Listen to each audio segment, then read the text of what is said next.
출발 새아침.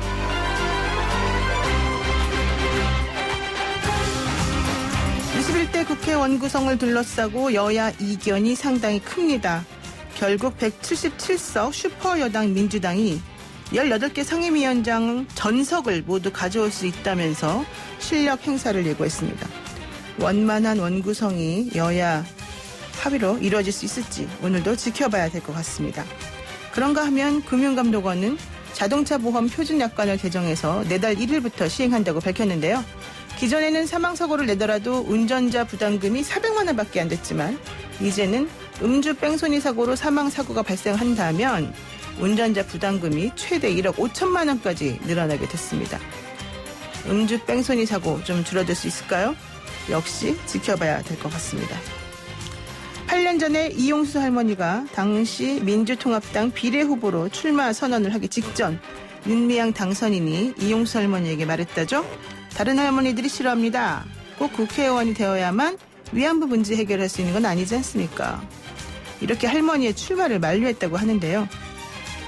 그런데 정작 8년 후 윤미향 씨는 본인이 국회의원으로 당선이 됐습니다. 이용수 할머니가 말한 배신이 이런 것이었을까요? 역시 지켜봐야 되겠습니다. 오늘도 세상은 요지경처럼 정신없이 돌아가고 있네요. 따뜻하고 상식적인 보통 사람들이 즐겨 듣는 YTN 라디오 노영의 출발 새 아침 지금부터 시작합니다.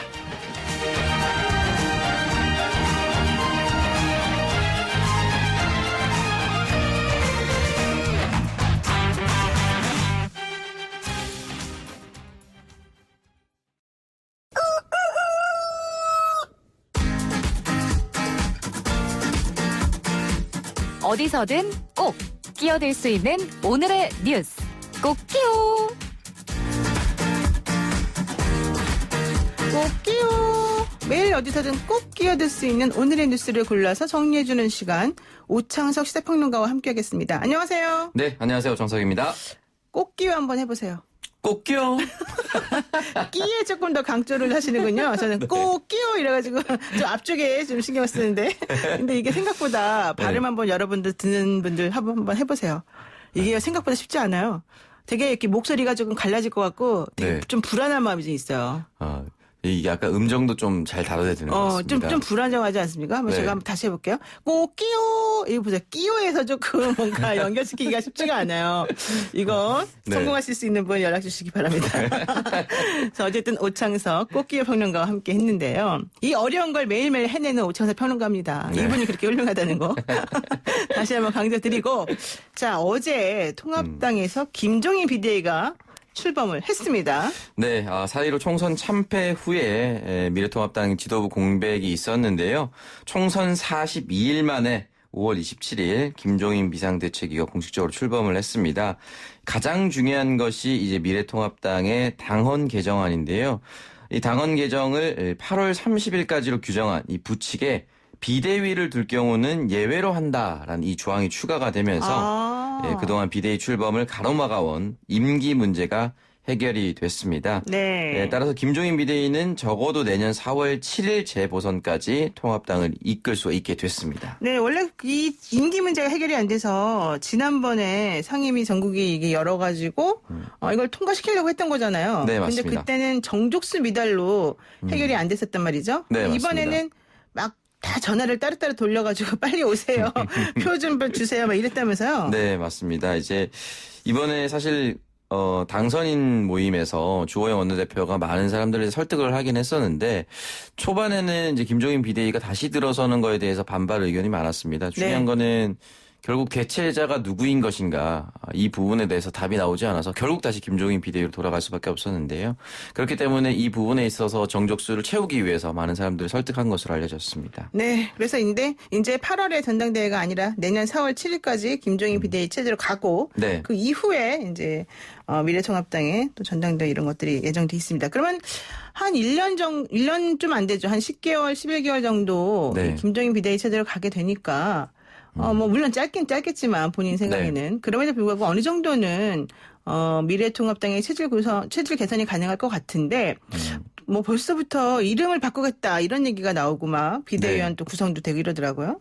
네, 맞습니다. 일단은 당명 개정을 하겠다 이런 이제 의견이 이미 나왔습니다. 당헌과 당규 그리고 당명까지 개정하겠다라고 했는데 사실 일반 지지자들에게 당헌과 당규가 개정되는 것은 큰 영향을 미치지 못합니다. 그렇죠. 중요한 건 이제 당명인데요. 이 당명은 아무래도 개정이 될 가능성이 높고 또한 김정인 비대위원장 같은 경우는 진보 보수라는 말을 쓰지 말고 네. 중도라는 표현도 하지 말고 다만 불평등과 비민주를 해결할 수 있는 집단이란 것 이것만 잘 보여주면 된다라고 얘기를 하면서 네. 서민과 2030 젊은 층에게 다가가는 그런 정책에 힘을 쓰겠다. 이런 이야기를 남겼습니다. 이게 약간 관점이 틀린 것 같아요. 우리는 보통 만약 이런 식이라면 평등과 민주를 강조합시다 이럴 텐데 네. 김종인 비대위원장은 불평등과 비민주를 잘 해결할 수 있는 집단이라는 걸 보여준다. 그러니까 완전히 약간 관점을 역전환시키는 역발상의 개념이 좀 있지 않습니까? 네, 맞습니다. 기존에 이제 보수 같은 경우는 자율 경쟁을 통해서 이제 결과를 받아들이는 그런 관점으로 왔기 때문에 네. 평등이라는 단어를 잘 쓰지는 않았는데요. 자율 경쟁이라는 표현을 많이 썼는데 아무래도 지금 이제 조 전 장관 임명 과정이라든지 이런 부분에 있어서 불평등이라는 것이 굉장히 크게 이제 2030에게 다가가게 됐습니다. 그런 부분에 있어서 반대로 이제 표현을 쓰는 것처럼 보입니다. 네. 어떤 저널리즘 분이 열린 라디오 보시면서 보이는 라디오 보시면서 올리고당으로 하면 어떨까요? 이게 아마 좀 달콤하고 모든 국민들에게 되게 따뜻한 아주 네. 좋아하는 그런 당이 되도록 했으면 좋겠다라는 취지에서 제안해 주신 게 아닌가 생각이 네. 듭니다. 해석이 물론 더 좋았겠죠. 자. 그런데 이제 보수당에서 지금까지 볼 수 없었던 청년과 여성으로 채워진 지도부다. 왜냐하면 비대위의 네. 구성이 좀 그렇게 됐기 때문에 이제 이런 얘기를 지금 하고 있는데 실제 비대위 구성은 어떻게 돼 있습니까? 네, 일단은 주호영 원내대표와 이종배 정책위 의장은 당연직으로 이제 참여를 할 수밖에 없고요. 성일종 재선 의원 그리고 김현아 의원 부산의 김미애 당선인 그리고 김병민 서울 광진갑 조직위원장 그리고 김재섭 서울 도봉갑 조직위원장 정원석 청사진 공동대표를 선임했다라고 하는데요. 이 중에 청년으로 분류될 수 있는 사람이 3명이고요. 여성 위원도 2명이나 되기 때문에 그동안의 비대위원과는 조금 다른 모습, 다양한 의견을 수렴할 수 있는 모습이 됐고 정원석 청사진 공동대표 같은 경우는 사실 강남 의뢰 당협위원장으로 활동을 했었기 때문에 완전 정치 신인이라고 보기도 좀 어렵습니다. 그렇죠. 자, 어쨌든 생각했던 비대위 구성의 그 내용하고 조금 달라요. 네, 맞습니다. 우리 막 그때 이준석 최고위도 비대위 들어갈 거다 이런 얘기도 하고 막 그랬었는데 네. 좀 달라서 또 뭔가 큰 그림을 그리시나 보다 김종인 비대위원장이 네. 이렇게 기대를 좀 해볼 수 있겠습니다. 네. 자, 그리고요. 좀 안 좋은 소식이 있었습니다. 쿠팡 부천 물류센터에서 49명이나 네. 코로나19에 감염됐다는 게 확인이 됐습니다. 그러면 쿠팡 물류센터에서만 누적 확진자가 65명이라는 얘기인데요. 네. 왜 이러는 겁니까? 일단은 이 쿠팡 물류센터에서 과연 최초 감염자가 누군가 이런 걸 따져봐야 되는데 지금까지는 잘 파악이 되지 않는 것으로 나타나고 있습니다. 다만 이제 지표 환자라고 해서 네. 처음으로 추정되는 43세 여성이 지난 9일 부천 라온 파티하우스에 방문한 것으로 드러났습니다. 아무래도 이 라온 파티하우스라고 하면 또 이태원발 확진 N차 감염일 가능성이 높은데요. 지금 현재 이제 부천뿐만 아니라 서울에도 쿠팡 물류센터가 있습니다. 부천 오정동에 있는 쿠팡 물류센터는 정규직과 계약직, 일용직 노동자 등 총 3,670여 명이 일을 하고 있다라고 네. 지금 집계가 되고 있는데요. 더 큰 문제가 되는 것은 이제 물류센터에서 일을 한 사람이 다른 사람에게 감염을 했고 그리고 이 택배를 받은 사람까지 포함을 한다면 어디까지 이 확진 조사를 해야 될지 파악이 되지 않는다는 것입니다. 그렇군요. 또한 이 대부분의 확진자들이 하루만 근무한 사람도 확진된 경우가 있었어요. 이 쿠팡 같은 경우는 이 택배 기사들이 모두 정규직이 아니고 쿠팡 플렉스라고 해서 하루나 시간 단위로도 참여를 할 수가 있습니다. 그렇기 때문에 잠깐만 방문했더라도 확진이 됐다라고 했을 경우에 이 사람들의 동선을 파악하는데 당국이 훨씬 더 어려움을 겪을 수도 있는 상황에 처했고 지금 자가격리 환자들이 또 이 택배를 통해서 물품을 수령하는 거나 이런 경우가 많았는데 이런 부분에서도 사실 다시 어디까지 조사를 해야 될지 감염 당국 굉장히 어려운 상황에 놓여 있습니다. 뭐 택배센터에서는 다 모든 물건들을 다 이렇게 방역한다. 뭐 이런 얘기를 하니까 걱정하지 말고 물건을 받으셔도 된다 이렇게 말했지만 사실 우리 입장에서 보자면 좀 불안할 수밖에 없는 건데 아까 말씀하신 그 노동하시는 그 택배맨들이 네. 정규직이 아니다 보니까 몸이 아프면 쉬어야 된다. 이게 바로 사회적 거리두기의 기본 원칙인데 네, 맞습니다. 그걸 못한대요. 한번 못 나갑니다 이러면 다음부터 연락이 전혀 안 오기 때문에 네. 이런 것들도 좀 고쳐야 될 것 같고 또 여기 말고 마키컬리라고 신선식품 배달하는 맞습니다. 업체도 좀 문제가 있어서 왜 이 두 업체가 문제가 있나 봤더니 대전 사업 설명회를 같이 간 거 아니냐 네. 이런 얘기도 있습니다. 정확한 건 확인해봐야 되겠지만 네, 그래서 각 지역별로 지금 확진자가 쏟아지고 있는데요. 서울 구로구에서도 지금 확진자가 나와서 강서구의 쿠팡 물류센터 직원 50대 여성 D씨와 네. 동거인인 E씨 2명이 또 최종 양성 판정을 받았고 양천구에 거주하는 쿠팡 물류센터 직원 50대 여성도 역시나 증상이 있어서 최종 검사를 했는데 최종 양성 판정이 나왔습니다. 네, 참 이 확진세가 언제 수그러들지 언제쯤 마음 놓고 편하게 생활할 수 있을지 걱정입니다. 자, 어쨌든 그럼에도 불구하고 우리는 코로나19가 모두 사라지는 그날까지 사회적 거리두기로 네. 계속해서 우리 몸을 스스로 지켜야 될 것 같습니다. 자, 그리고요. 경매 세금 낼 돈이 없어서 부득이 경매를 내놓을 수밖에 없었던 간송미술관의 보물 네. 결국 유찰이 됐네요. 예, 맞습니다. 이 그 미술관을 운영하는 이제 전인건 관장 등 이 간송 전영필의 후손들이 2018년 별세한 전성우 전 관장한테서 상속한 유산 그리고 소장품 상당수를 최근 설립한 간송미술문화재단에 귀속하면서 관련한 세금을 납부할 재원 그리고 미술관 확장 신축 등에 들어갈 비용을 마련하기 위해서 보물급 소장품을 공개 출품하는 고육책을 내놨었는데요. 이 소장품으로 두 가지가 나왔습니다. 불상 두 점이 나왔는데 삼국시대의 금동보살 입상 보물 제285호고요. 네. 통일신라시대 초기의 금동열의 입상 보물 284호입니다. 근데 이 둘 다 유찰이 됐다라고 합니다. 시작가 15억 원으로 출발해서 2천만 원씩 호가한다라고 하면서 이 경매가 시작이 됐는데 현장 응찰자는 물론이고 네. 전화 응찰자도 나오지 않자 3분여 만에 이 경매봉에 영단을 찍으면서 유찰됐음이 알려졌습니다. 아, 그러니까 현장에 한 200명 정도가 경매에 참여하고 있었는데 네. 현장에서 아무도 이 10억부터 시작하는 이 보물을 사겠다는 사람이 없었고 네. 전화로 응찰하는 사람도 없었더라. 네. 이건 왜 그래요?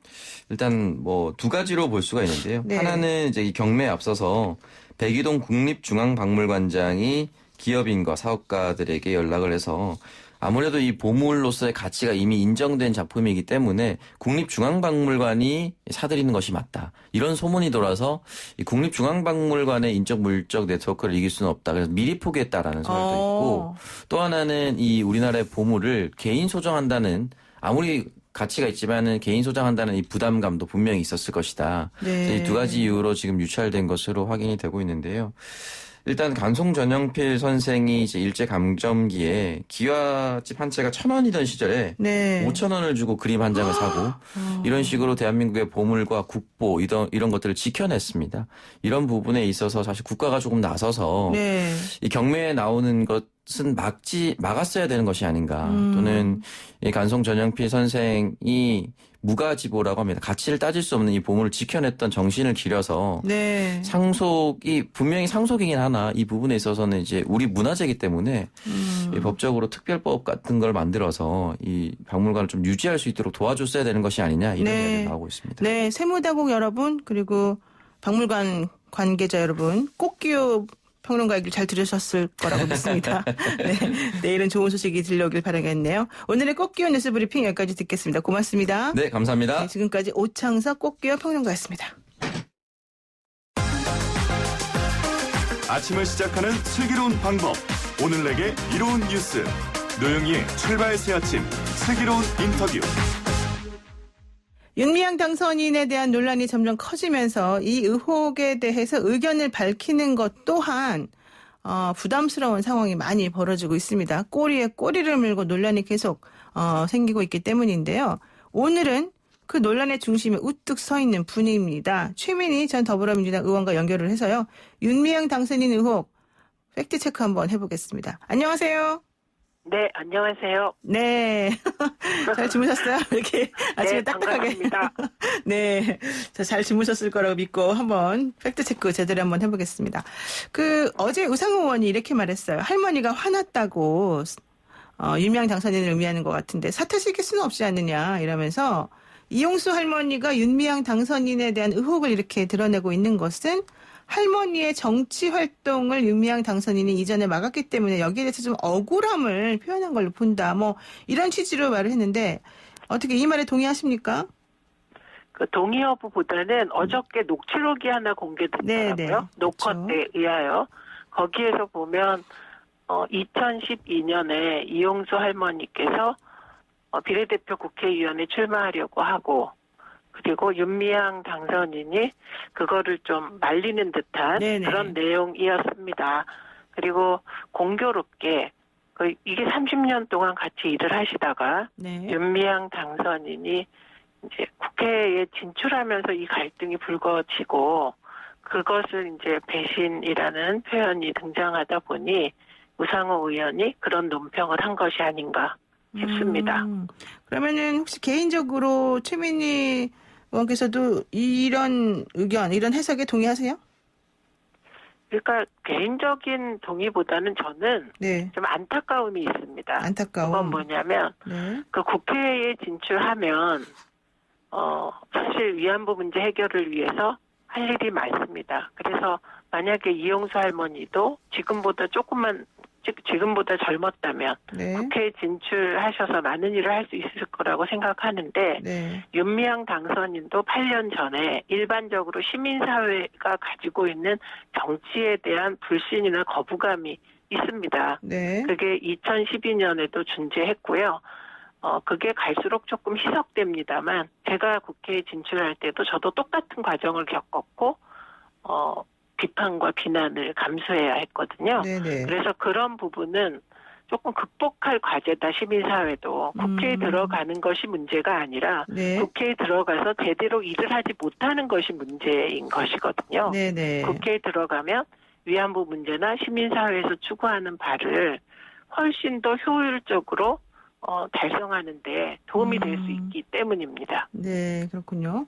자, 어쨌든 이용수 할머니 2차 기자회견문을 두고서 또 논란이 있었습니다.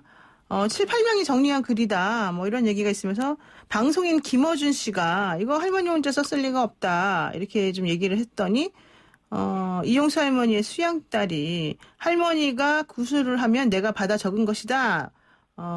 김어준 씨의 주장은 말이 안 된다. 이런 얘기를 했습니다. 그리고 또 정신대 할머니와 함께하는 시민모임 서혁수 대표도 본인도 기자회견문 준비했다가 할머니가 수양딸과 같이 적은 그 문안을 들고 갔다 이렇게 말했단 말이에요. 자, 어떤 말이 맞을까요? 둘 다 반씩 맞는 것 같습니다. 아, 둘 다 왜냐하면 반씩 맞아요. 네. 네네. 왜냐하면 그 기자회견문을 작성하는데 뭐 할머니가 그 내용을 구술하셨을 것도 같고 네. 그리고 7, 8명이 도와준다는 분들 계시잖아요. 네네. 그분들이 받아 적었고 그 얘기는 의논해서 같이 행동한다는 의미로 보입니다. 네. 네, 그래서 어쨌든 할머니가 직접 작성하시진 않았다라는 의미에서 김어준 씨의 말도 반은 맞는 거고 그리고 할머니가 내용을 불러주셨다. 네. 네, 그 얘기도 맞는데 사실은 정보 교류를 서로 하고 계신 건 분명해 보입니다. 내 생각의 교류, 의논 이런 건 하고 있는 것이기 때문에 뭐 생각이 비슷한 분들끼리 도와주고 있다. 예, 그거는 맞는 것 같습니다. 그래서 이 상황을 놓고 네. 이렇게도 볼 수 있고 저렇게도 볼 수 있는 여지가 있는 게 아닌가 싶습니다. 네, 의원님 말씀하실 때 수학에서 약간만 거리를 좀 띄시고 말씀하시면 좀 듣기가 더 편할 것 같아요. 예. 네, 알겠습니다. 예.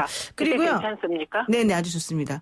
그리고 지금 이제 좀 전에 말씀하신 것하고 연결을 해서요. 이용수 할머니는 이제 기자회견 하면서 정신대와 위안부는 다른 건데 그동안 윤미향 당선인 관련된 사람들이 할머니들을 속여왔다. 그리고 그동안 정신대와 위안부라고 하는 것을 혼용해서 사용하면서 사실 이게 완전히 같은 것처럼 만두와 만두 속처럼 같이 이용되어 왔다. 이렇게 얘기를 했거든요. 근데 네. 솔직히 말해가지고 방송인 김어준 씨가 음모론을 얘기를 하는 과정에서 뭘 말했냐면 정신대하고 위안부 활동 얘기가 갔네 안 갔네 이런 얘기를 할머니가 했다는 것 자체가 뒤에 누군가가 배우가 있는 거다 이런 식으로 지금 얘기를 하고 있어요. 그럼 아까 설명이 뭐 도와주고 글을 같이 써주고 이거하고는 차원이 좀 다르게 이 음모론이라고 하는 것은 사실 이제 기획자가 있고 이것으로 인해서 얻어지는 파급 효과를 노리는 사람이 있고 이렇게 좀 더 거시적으로 봤을 때 뭔가 좀 더 큰 그림을 그리는 사람이 있다는 것처럼 들리거든요. 이건 어떻게 보세요? 그 음모론이라고까지 할 수 있을지는 모르겠는데, 네.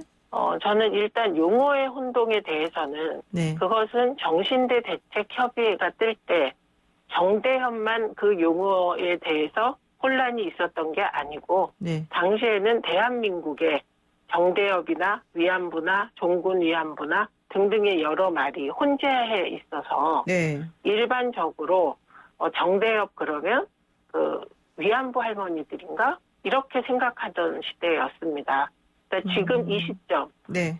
정대협이 정의기억연대로 바뀌면서 이제 여러 가지 그 활동을 하면서 개념이 정립되어 오고 이게 아시아 세계적으로 정립된 것인데 이걸 지금에 와서 왜 용어의 혼란이 왔느냐라고 얘기하는 부분은 그것이 적절한지는 잘 모르겠습니다. 네. 그리고 김어준 씨가 얘기하는 그 용어를 쓰기 때문에 어떻다 이런 문제 제기는 저는 이렇게 생각합니다. 많은 언론들이 과거에 네. 한명숙 총리에 대해서 그리고 조국 내에 대해서 그리고 여러 경험이 있는데 의혹을 쏟아냅니다.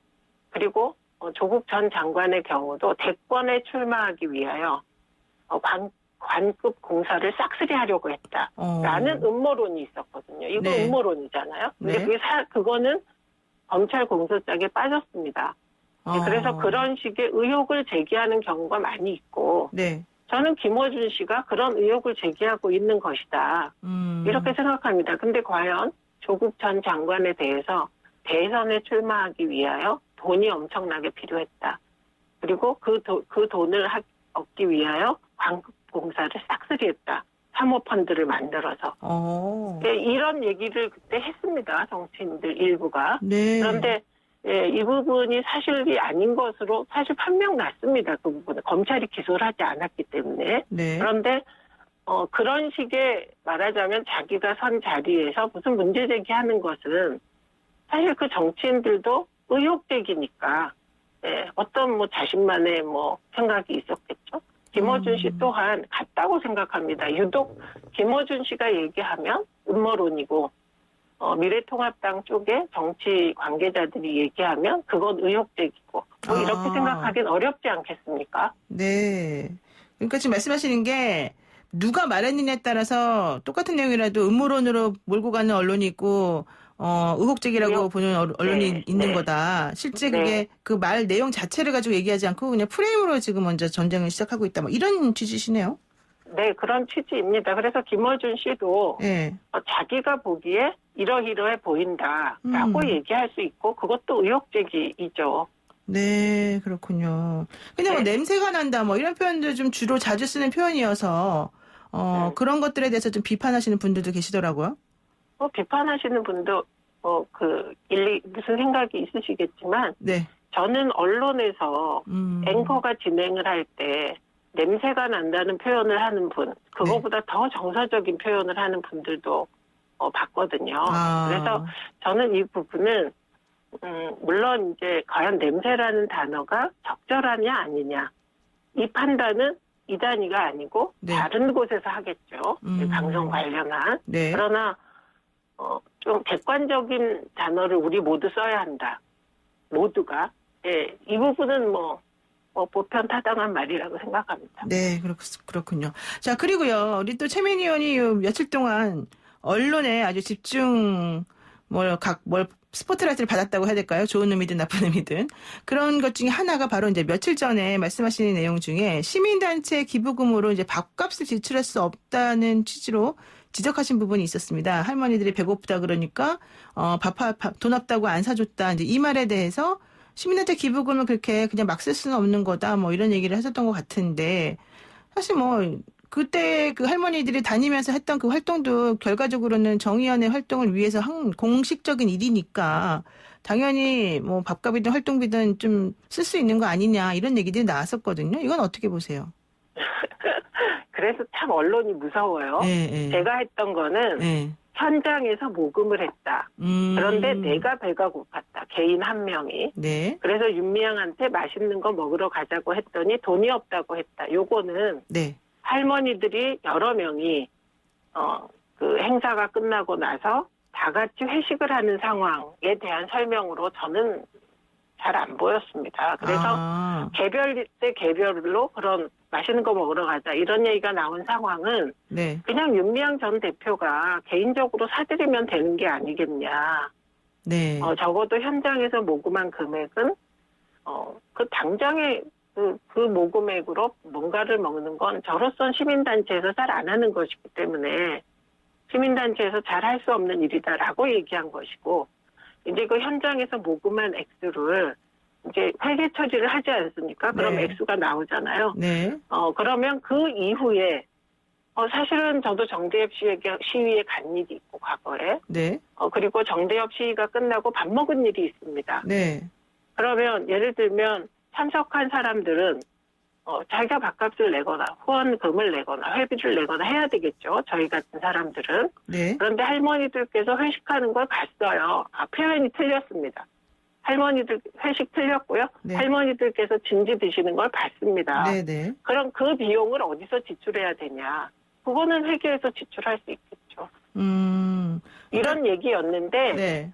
제가 뭐 이렇게 하여간 제 취지는 개인 대 개인의 관계에서 공금 쓰는 일은 없다. 그런 취지였던 것이죠. 그러니까 예를 들면 뭐 현장에서 모금을 즉석에서 했으면 그걸 다 정리를 하고 회계 처리하고 이렇게 정산하기 전까지 함부로 쓰면 안 되니까 할머니가 배고프다고 한다고 그냥 그 돈에서 내서 식사를 사드릴 수는 없는 거 아니겠느냐 이런 취지였다는 거죠.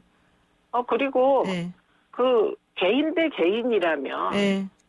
그거는 어떠한 경우에도 공금을 잘 안 쓰는 것으로 압니다. 네. 두 분의 얘기라면 그건 당연히 밥 사드려야 되고 네. 그거야 그 식사비가 사실 뭐 이렇게 막 비싼 걸 먹지 않으면 윤미향 전 대표가 사비로라도 사드려야 되지 않느냐 이렇게 얘기한 거죠. 네, 알겠습니다. 그런데 어쨌든 윤미향 당선인 관련해서 여러 가지 얘기가 이제 나오니까 며칠 있으면은 국회의원 정식 신분으로 들어가니까 그 전에 스스로 좀 여러 가지 의혹들에 대해서 국민들에게 속 시원하게 밝히는 게 어떻겠느냐. 먼저 이런 얘기도 사실은 있습니다. 어떻게 보세요? 요즘에 왜 이렇게 두문불출하는지 18일 이후에는 사실은 아무런 공식적인 모습을 드러내고 있지 않거든요. 저는 지금 우리 사회가 일부 언론이 윤미향 당선인을 너무 한 방향으로 몰고 가고 있다. 저는 할머니가 그 2차 기자회견 하시는 거 보고 정말 가슴이 아팠습니다. 할머니도 가슴이 아팠을 것입니다. 또 지금 거의 30년 동안 공금을 횡령한 사람이 되고 배임을 한 사람이 되고 그리고 할머니들을 이용한 사람으로 몰아붙여치는 윤미향 전 대표는 마음이 어떨까요? 네. 굉장히 가슴이 아플 거라고 생각합니다. 모두 다 가슴이 아픈 상황입니다. 그렇기 때문에 할머니가 2차 기자회견을 하시고 이렇게 가슴 아픈 상황이 발생했는데 당장 나서서 그 해명이라는 게 결국 할머니 말씀을 일부 아니라고 얘기하는 것이잖아요. 네. 그런 일 하는 게 사람이 기계가 아닌데 쉽지 않을 것 같습니다. 그러나 저는 윤미향 당선인이 힘들고 괴롭더라도 지금 제기된 객관적인 의혹들, 예를 들면 저는 정서적인 표현들에 대해서는 그건 어쩔 수가 없다고 생각합니다. 네. 정서와 감정 부분. 그러나 객관적으로 제기된 의혹들, 집을 사는데 뭐 어떻게 했느냐, 뭐 통장 계좌는 어떠냐 이런 부분은 해명을 직접 해야 된다고 생각을 합니다. 그런데 이런 문제가 생겼죠. 검찰에 고발이 됐어요. 그러면 지금부터는 뭐 자칫 잘못하면 참고인에서 피고인으로 이런 신세가 되게 될 수도 있지 않습니까? 네. 그러니까 이럴 때 기자회견을 잘못하면 변호인들이 늘 얘기합니다. 하지 말라고. 왜냐하면 이게 재판 과정이나 조사 과정에서 불이익을 받을 수 있다. 이런 건데요. 그냥 객관적인 사실만 밝히면 되지 않을까 싶습니다. 네, 그렇군요. 그러니까 일단 검찰이 개입했으니까 좀 조심스럽게 행동할 수밖에 없는 것이고 또 그렇지만 그 중에서도 객관적으로 얘기할 수 있는 건 좀 얘기하고 털고 가는 것도 필요하고 이런 얘기네요. 네. 예. 오늘 말씀 여기까지 듣겠습니다. 고맙습니다. 네, 고맙습니다. 네, 지금까지 최민희 전 더불어민주당 의원이었습니다. 네, 노영의 출발새 아침 1부 순서 여기서 마치고요. 저는 잠시 후 2부에서 뵐게요.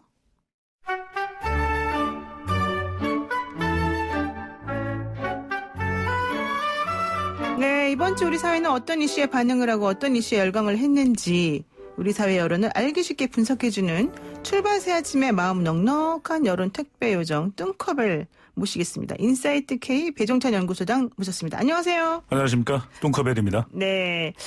우리 뚱커벨 소장님은 사실은 제가 뭐라고 놀려도 되게 허허허 웃어버리는 그래서 제가 놀리기 참 좋다는 네.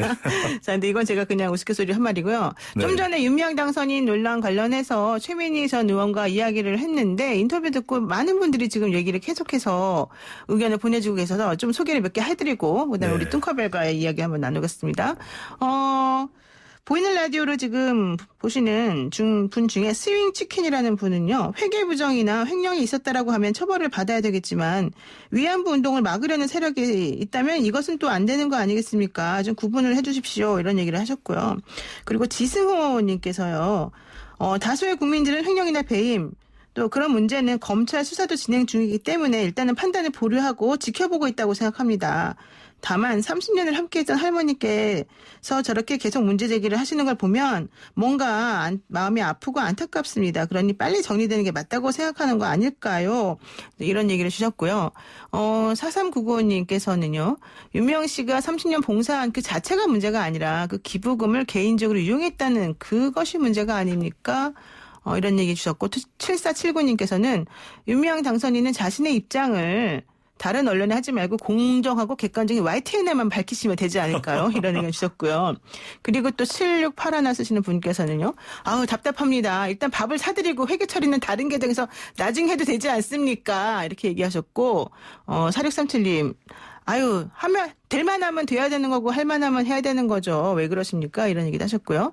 또 1793님은 할머니가 기자회견 할 때 오라고 그랬으면은 당당하다 그러면 윤미향 당선이 나왔어야 되는 거 아닙니까? 이런 얘기를 지금 하고 계셨습니다.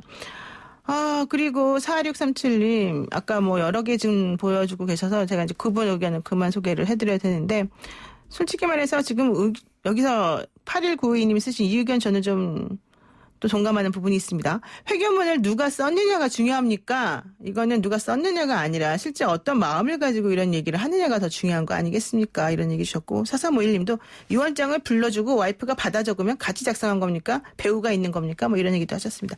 여러 가지로 다들 의견들이 좀 많이 있으시네요. 자, 본격적인 얘기 하겠습니다. 네. 많이 기다리셨는데. 못하고 끝나는 줄 알았습니다. 아유, 죄송합니다. 네. 그 뚱커벨 소장님께서는 윤미향 당선인 논란 어떻게 보세요?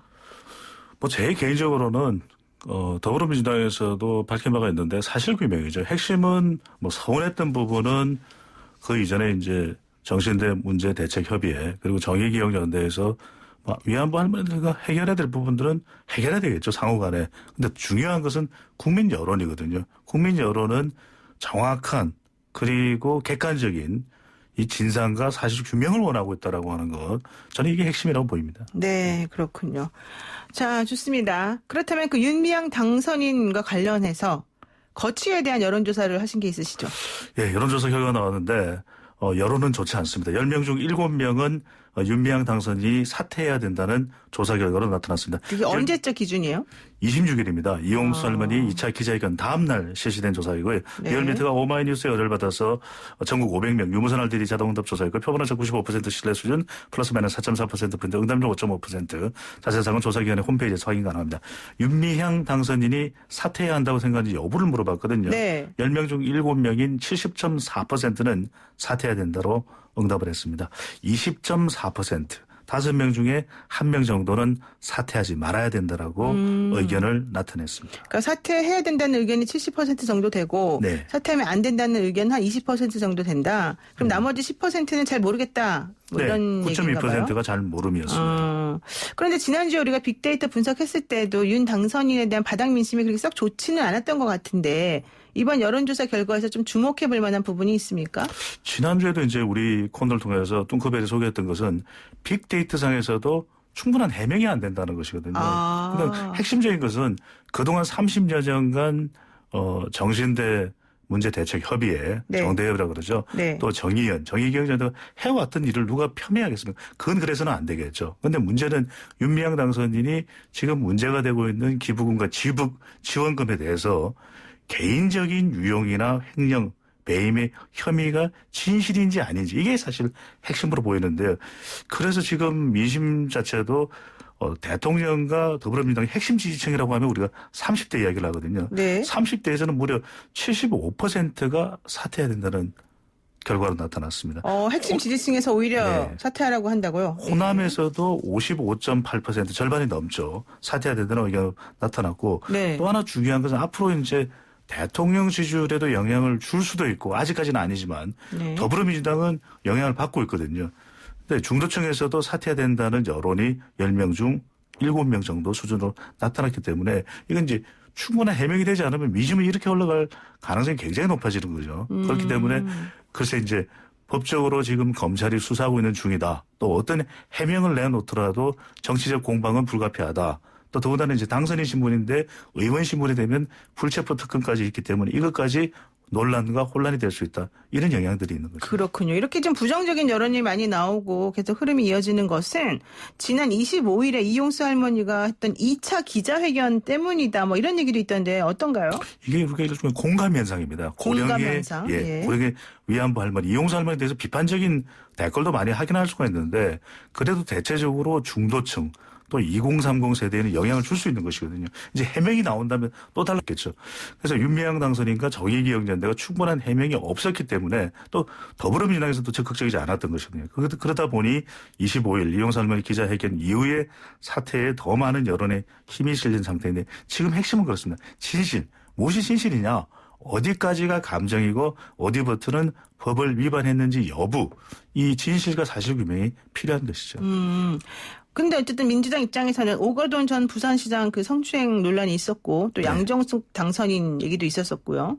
이번에 윤 당선인 논란이 또 꽤 길어지면서 계속해서 조금 부정적 영향을 미치고 있다고 좀 느껴진단 말이에요. 이렇다면 네. 민주당 지지율이 결국 떨어지는 것이 맞을 것 같은데 어떻습니까? 주춤하는 모습이 나타납니다. 주춤합니까? 네, 아. 리얼미터가 YTN 의뢰로 지난 한 주 내에 또 이 논란이 또 상당히 했거든요. 물론 이제 네. 이 기자회견은 25일 있었지만 18일부터 22일까지 리얼미터가 YTN 의뢰로 실시했던 조사이고 전국 2,514명 무선 저렴 면접 유무선 RDD 자동응답 조사이고 표본오차 95% 신뢰 수준은 플러스 마이너스 2.0%포인트 응답률 4.4% 자세한 사항은 중앙선거론조사 심의위원회 홈페이지에서 확인 가능한데요. 더불어민주당 지지율 42.5%입니다. 그러니까 여전히 높고 미래통합당은 24.8%니까 거의 한 20%포인트 가까이 민주당이 앞서고 있죠. 근데 미래통합당과 비교하면 그렇지만 총선 직후에는 50%대까지도 올라갔었던 지지율이거든요. 그런데 네. 한 달 정도 지나면서 가장 큰 논란이 뭐 오거돈 전 시장도 있고 양정숙 당선인도 동생의 이건 뭐 시시비비가 또 가려져야 되는 일이긴 합니다만 이 윤미향 당선인 논란이 가장 커 보입니다. 네. 그리고 이제 미래통합당 같은 경우에도 직전 조사보다는 약간 내려간 결과로 나타났습니다. 그렇군요. 자, 그런데 이렇게 당 지지율까지 영향을 주니까 결국 더불어민주당 내부에서도 조금 얘기가 나올 수밖에 없을 것 같은데 어떻습니까? 그러니까 이게 좀 다른 것이 이 정도로 여론이 나오면 보통 당 내에서도 윤미향 당선인 뭔가 좀 이 책임 있는 해명을 내둬야 되는 이렇게 힘이 실릴 수도 있는데 네. 이해찬 대표는 선을 긋고 있거든요. 네. 그런 이유가 지금 당장의 미래통합당 지지율을 조금 전에 설명드렸지만 아주 위협적이지는 않다. 좀 여유가 있는 겁니다. 그러다가 또 이제 이 윤미향 당선인도 정확하게 진상규명이 뭐 검사를 통해서든 본인 스스로 또 정의위원을 통해서든 밝혀지지 않았기 때문에 이게 또 양정숙 당선인에 이어서 상당히 또 당으로는 인사 검증을 했느냐 공천할 때 이 부담이 되거든요. 한편으로는 이 문제가 지금 한일 관계까지 미치고 있기 때문에 이게 당으로서는 섣불리 또 단정 지을 수는 없는 일이기 때문에 좀 여유도 있고 조금 더 지켜볼 필요가 있지 않겠냐 이런 판단으로 보입니다. 그러니까 악재가 좀 있음에도 불구하고 미래통합당이 그 효과를 보지 못하고 있다는 데서 오는 또 상대적인 약간의 그렇죠. 좀 자신감 뭐 이런 것도 좀 있는 아직까지 것 같고. 반사 이익을 네. 미래통합당이 재빨리 가져가는 또 네. 다르겠죠. 그렇죠. 더불어민주당에서 이거 우리 상당히 위협인데 네. 좀 조치를 빨리 취할 수 있는데 그렇지는 않기 때문에 정치적으로 좀 여유를 가질 수가 있는 것이죠. 그렇죠. 그런데다가 또 양정수 당선인이 좀 제명되면서 어떤 초강수가 사실은 두어진 건데 그렇죠. 이번에 또 윤미향 당선인까지 그런 식으로 하게 되면은 네. 상당히 또 타격이 크니까. 또 이 논란은 오거돈 전 시장이나 또 양정숙 당선인과 또 다릅니다. 그렇기 그렇군요. 때문에 네. 지금 당의 입장도 달라 보이는 거죠. 그러니까 시민단체 활동을 30년 해왔다라고 하는 것이 갖는 또 어떤 방패막이 효과가 좀 있을 수 있다 이렇게 보는군요. 그럴 수도 있죠. 좀 더 지켜보자. 네. 진상규명을 하자. 또 지지층으로서는 정확한 해명을 또 듣고 싶은 마음도 있기 때문에 이것을 또 당은 기다리는 것이겠죠. 네, 미래통합당 얘기 잠깐 해보겠습니다. 김종인 비대위가 본격적으로 출범을 하는데요. 결과적으로 당 지지율이 앞으로 좀 올라갈 수 있을까요? 효과는 분명히 있을 것입니다. 근데 얼마만큼 효과가 있을지 또 그 효과가 내년 4월까지 갈지 또 내년 4월에는 재보궐선거의 결과에 따라서 김종인 비대위 체제가 또 어떻게 가느냐 결과가 또 나올 수밖에 없는 것이거든요. 그렇죠. 그러니까 이제 기본 과제는 체질 개선과 정말 영향력, 경쟁력 있는 대선 후보를 육성해낼 수 있느냐. 그러니까 완전한 뭐 성공 여부는 지켜봐야 되겠죠. 그런데 효과는 분명히 있기 때문에 가는 것이겠죠. 네. 누군가 다른 대안이 없기 때문에. 네. 그런데 여기서 핵심은 이걸 겁니다. 지지율이 계속 올라가는지 여부. 이게 지지율이 오히려 누구의 지지율이? 당의 지지율이죠. 당의 지지율이 올라가지 못하고 네. 목표로는 적어도 이 보수 정당이 기본적으로 확보할 수 있는 지지율이라고 하는 한 35%를 잡을 수 있을 것 같아요. 이 정도에 가까워질 수 있는지 여부. 또 중요한 것이 샤이 보수가 돌아오느냐. 네. 그러면 이제 비호감도가 낮아져야 되거든요. 네. 호감도를 끌어올릴 수 있느냐 중요한 평가 기준이 될 걸로 보입니다. 네, 뭐 청와대 얘기 끝냈으니까 한마디만 할게. 대통령 지지율 네. 확인 한번 해봐야 되는데 계속 고공행진입니까 아닙니까 떨어집니까 짧게. 고공행진인데 윤미향 당선인 논란이 대통령에는 영향을 안 미칩니다. 지금까지는. 네. 근데 다음 주 어떤 영향을 미칠지 지켜봐야겠습니다. 네, 알겠습니다. 오늘 여론택배 여기까지 듣겠습니다. 고맙습니다. 감사합니다. 네, 여론택배 요정 뚱커벨이 들려주는 그런 여론 소식이었고요. 지금까지 배종찬 인사이트K 연구소장이었습니다. 네, 6635 쓰시는 애청자분께서요. 이번 일로 일본군 위안부 피해자 할머니들을 위한 정의연의 기본 정신이 절대로 훼손되면 안 됩니다. 시스템이 문제면 시스템을 바꾸고 사람이 문제면 사람을 바꾸면 되는 거죠. 정의연 이번 기회에 새롭게 태어나기를 바라겠습니다. 이런 말씀 주셨고요. FM 94.5MHz YTN 라디오 노영의 출발새 아침 8시 정각에 돌아오겠습니다.